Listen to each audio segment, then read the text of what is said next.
Marie Guibourg, Alexandre Pecini, bonjour. Bonjour. Bonjour. Alors une première question pour Alexandre. Donc vous avez monté plusieurs pièces avec des comédiens et des comédiennes autour de collectifs artistiques et d'auteurs. Là, pourquoi avoir pris le risque de créer un seul en scène et de jouer seul? Bon, je ne l'ai pas pris comme un risque hein, quand je l'ai créé. Non, je crois que c'était juste... c'était l'envie de raconter cette histoire avant tout, qui se trouve être une histoire qui est finalement, qui mêle beaucoup de mon histoire personnelle, avec évidemment toute une fantaisie que j'ai rajoutée à l'intérieur. Et donc voilà, j'ai créé ce texte qui était très long au début. Hein. La première lecture que je t'ai faite, je crois qu'on était à... 2 jours et demi. Mais on était à 2h30. On était à 2h30 par contre. Et donc c'est devenu un seul en scène, un peu par la force des choses, où je me suis dit au bout d'un moment, bon ben, vu que c'est quand même une histoire qui me correspond beaucoup, c'est peut-être à moi de la faire.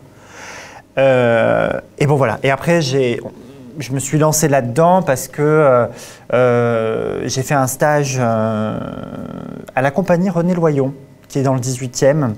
J'ai travaillé avec Gianpaolo Gotti, Sylvia Bali et Alexandre Louchik sur un stage qui s'appelait Devenir storyteller. Et voilà, cette histoire s'est développée à la fois dans le jeu, un petit peu dans la mise en scène et dans l'écriture. Et ensuite, les propositions de Marie à la mise en scène m'ont vraiment conforté dans l'envie de jouer. Mais à la base, je ne me suis pas dit, tiens, maintenant, c'est le moment dans ma carrière où je vais m'écrire un seul en scène. Donc ça n'a pas été prémédité, quoi. Non, pas vraiment. Non, non. D'ailleurs, je me suis posé à un moment donné la question, comme j'interprète plusieurs personnages, de savoir si ça ne valait pas le coup de faire finalement plusieurs personnages. Plusieurs comédiens. Et en fait, il y a beaucoup... Bon, c'est un spectacle qui traite du mal-être au travail, de l'ultralibéralisme, du capitalisme, de la prolétarisation du personnel. Et on a très souvent, du coup... Enfin, très souvent, j'ai vu beaucoup de pièces, bien et moins bien d'ailleurs, où on a tous ces personnages qui sont transformés en des robots, où on part beaucoup sur l'absurde. Et moi qui ai travaillé dans des bureaux pendant assez longtemps pour payer mes cours de théâtre et puis mon loyer, je me suis dit qu'en fait, raconter quelque chose de très personnel, raconter quelque chose de très humain, voire d'animal, préhistorique, je trouvais que c'était aussi accompagner cette histoire et raconter quelque chose d'important à notre époque. Voilà. Alors Marie, comment s'est passée la rencontre avec Alexandre et de quelle manière vous avez travaillé? Apparemment, vous avez cuté au niveau du texte aussi. On a beaucoup coupé au niveau du texte. Moi, ça fait un paquet d'années que je connais Alexandre. Je suis très nulle avec les dates, donc j'ai aucune idée. Mais ça fait un moment que je connais Alexandre. Ouais. Ça fait un moment que je suis le travail d'Alexandre avec beaucoup d'intérêt. En tant qu'auteur et en tant que metteur en scène. Enfin, lui en tant qu'auteur et que metteur en scène. Moi, en tant que comédien, je me demande si... je sais plus. Bref, toujours est-il que je suis le travail d'Alexandre depuis quelques années. Et puis, Alexandre est venu me voir, m'a dit j'ai écrit un texte, est-ce que je peux t'en faire une lecture? Donc je l'ai installé dans mon salon, je lui ai servi du thé, et puis il m'a fait une lecture. Et au bout de 2 jours et demi, je lui ai dit c'est bien, mais peut-être qu'il va falloir couper. Et puis, on a beaucoup travaillé sur le texte. Dans ces cas-là, on a refait une première mouture en travail à la table, et assez rapidement, en travaillant au plateau, on se rend compte qu'il y a une nouvelle écriture qui s'opère généralement, puisque en gagnant en comédie et en jeu, c'est des choses qu'on arrive à couper dans le texte, on arrive à faire des ellipses, on arrive à faire des économies de mots, et fort heureusement. On est toujours content, le théâtre c'est aussi donner à voir avant de donner à écouter. Donc l'idée c'était de rajouter de la comédie, du jeu, et puis de pouvoir faire des économies de mots. Donc voilà, on a travaillé dans ce sens-là, et puis j'étais contente de travailler avec Alexandre en tant que comédien, puisqu'on n'avait jamais eu l'occasion de le faire, et on est vraiment parti autour de ça. Puis la gageure, c'était aussi de rendre finalement un récit, puisqu'on est sur la forme d'un récit à la base, de rendre un récit théâtral, et c'est pas forcément ce qu'il y a de plus simple à la base, puisqu'un récit, ce n'est que raconter une histoire, c'est comment la rendre vivante et théâtrale, sans trop la tordre et sans trop arriver à faire des choses trop formelles. Et c'était vraiment garder le fond sans se perdre dans un formalisme un peu pas toujours très heureux. Je rebondis un peu sur ce que tu disais, sur l'utilisation Voilà, je pense qu'on a voulu arriver vraiment à l'humain comme cœur nucléaire en fait de ce récit, quoi. D'accord, donc au niveau de la forme, il y a quand même une scénographie épurée, on peut dire, hein, donc qui... L'idée, c'était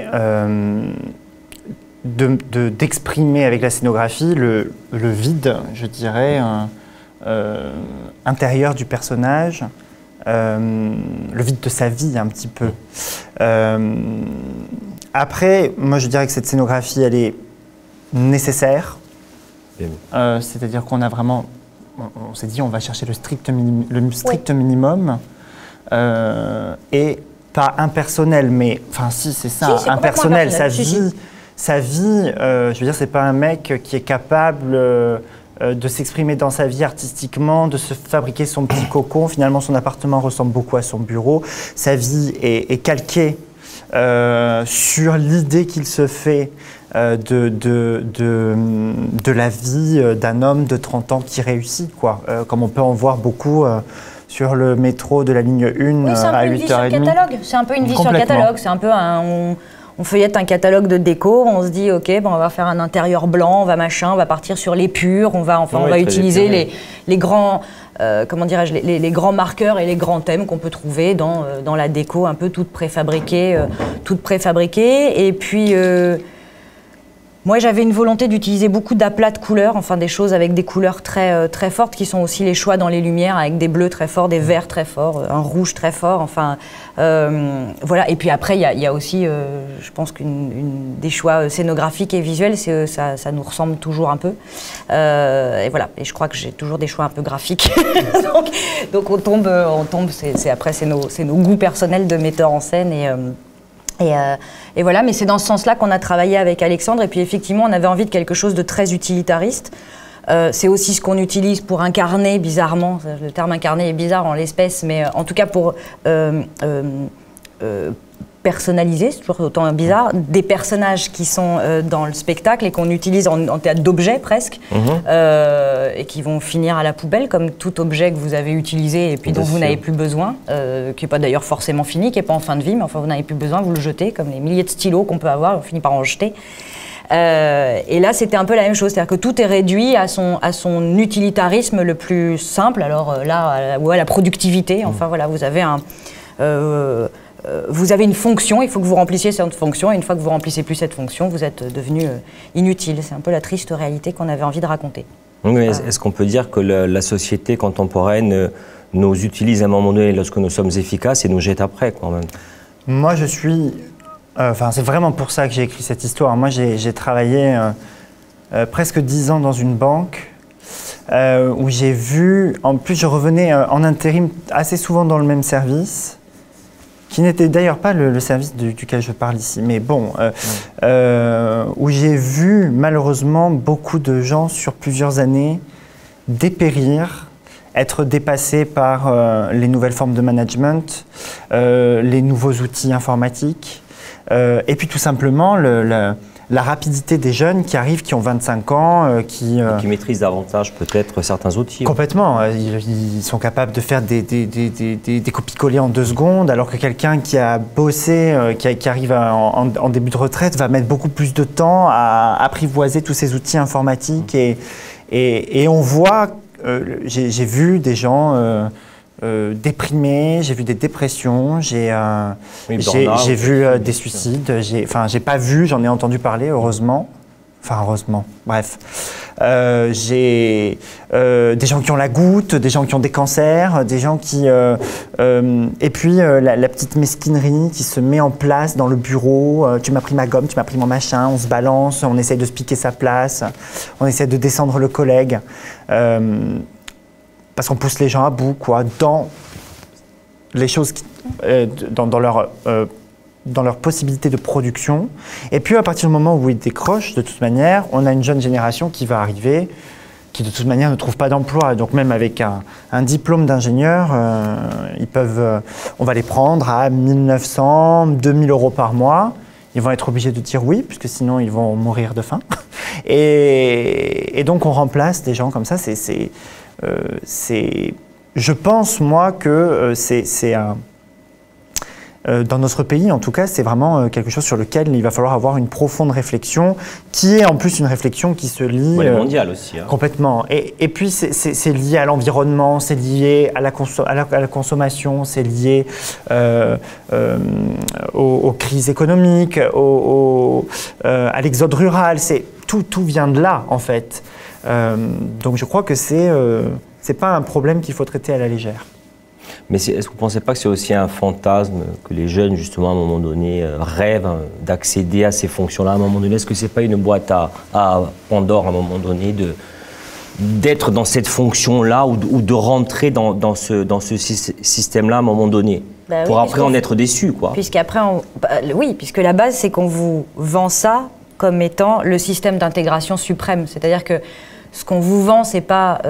va au bout de tes rêves, achète-toi une liberté, fais ce que tu veux. Ce qu'on vous vend, c'est le CDI. Enfin, c'est ça le nouvel Eldorado. Le nouvel Eldorado, c'est va acheter un banc Ikea et un CDI, et puis tu seras heureux parce que c'est la sécurité. Alors, c'est la sécurité de ce qu'on veut. Enfin, après, on peut voir ça aussi comme un asservissement. On peut voir ça. Enfin, après, chacun voit midi à sa porte, et je le comprends. Mais on vous vend pas d'autre chose. L'école vous formate pour ça. De toute façon, dès l'école, on vous forme pour être quelqu'un qui va bien rentrer dans le moule du bon CDI qu'on va lui donner, qui ne va pas trop réfléchir à contre-courant, qui ne va pas essayer de développer des micro-compétences qui ne sont pas génératrices, enfin qui ne sont pas directement utilisables dans la productivité. Donc forcément, j'allais dire, on nous formate pour ça. Et c'est d'ailleurs compliqué de se déformater. Et c'est ce qui vous mène au burn-out d'ailleurs, parce que ce qui est fou quand on y réfléchit, c'est quand même de préférer se suicider, ou essayer de se jeter par la fenêtre, ou je ne sais quoi, ou attenter à ses jours, ou en tout cas se blesser,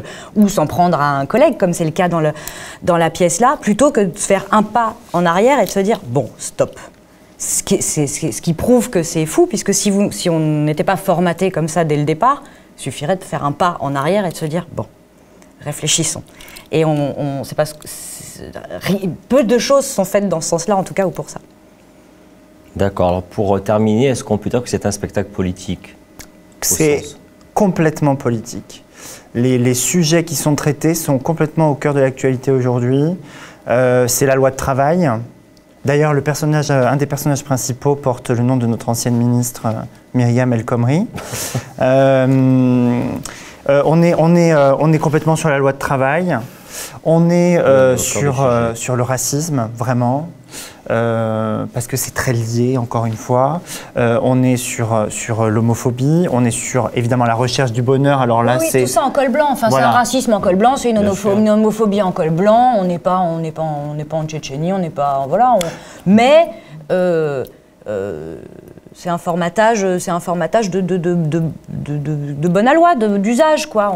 Voilà. Donc, mais c'est d'une violence extrême. Hein. Je ne suis pas en train de le minorer, mais on est dans ce qui est acceptable, parce que ça déborde pas trop.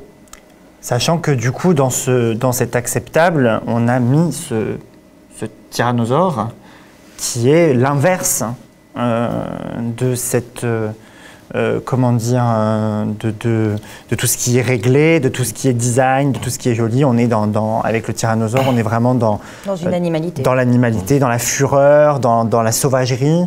Et ce tyrannosaure, d'ailleurs, prend le pas au fur et à mesure sur les cols blancs, justement. Mais c'est parce que je pense que c'est vraiment ce qui se passe. Les gens sont au bureau, ils ont leur personnage social. Et derrière, c'est... Enfin voilà, c'est... une espèce de schizophrénie à un moment donné qui s'opère. Oui, puis on appuie aussi parce qu'on utilise aussi des leviers qui sont la peur primale de tu vas mourir de faim si tu ne travailles pas. Tu as fait référence tout à l'heure, elle est quand même assez formidable. C'est tu vas mourir de faim si tu ne travailles pas. Non, en fait. Enfin, oui, mais pas comme ça. Enfin, on joue là-dessus et finalement ce T-Rex, il est cette peur primale. Enfin, il peut l'être, il est plein de choses, il est un peu...